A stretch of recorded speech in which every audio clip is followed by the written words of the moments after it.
বাংলাদেশের স্বাধীনতার সার্বভৌমত্বের খর্ব করা এবং অর্থনৈতিক মুক্তির আকাঙ্ক্ষা এবং নস্যাৎ করার ষড়যন্ত্র আজও থামেনি বলে উল্লেখ করেছেন প্রধানমন্ত্রী শেখ হাসিনা। মহান স্বাধীনতা ও জাতীয় দিবস উপলক্ষে সোমবার সন্ধ্যায় জাতির উদ্দেশ্যে ভাষণে প্রধানমন্ত্রী শেখ হাসিনা ভাষণে এসব কথা উল্লেখ করেন। এ সময় তিনি দেশের সব নাগরিককে শুভেচ্ছা ও পবিত্র মাহে রমজানের মোবারকবাদ জানান।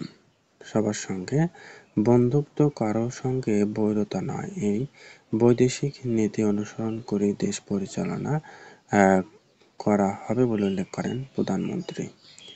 তিনি বলেন, বাঙালির বীরের জাতির যুদ্ধ করে আমরা এদেশের স্বাধীনতা ছিনিয়ে এনেছি। আমাদের কোনো প্রভু নেই, আছে বন্ধু। তাই কারো রক্তচক্ষু বাঙালি জাতি কোনোদিন মেনে নেবে না। প্রয়োজন হলে বুকের রক্ত দিয়ে বাঙালি জাতির দেশের জন্য সম্মান রক্ষা করা হবে বলে জানিয়েছেন প্রধানমন্ত্রী শেখ হাসিনা। প্রধানমন্ত্রী বলেন, ৭১-এর পরাজিত শক্তি ও ৭৫-এর ঘাতক এবং দোসরেরা এখন তৎপর রয়েছে পরাজয়ের বদলে প্ল্যান নিতে চায়।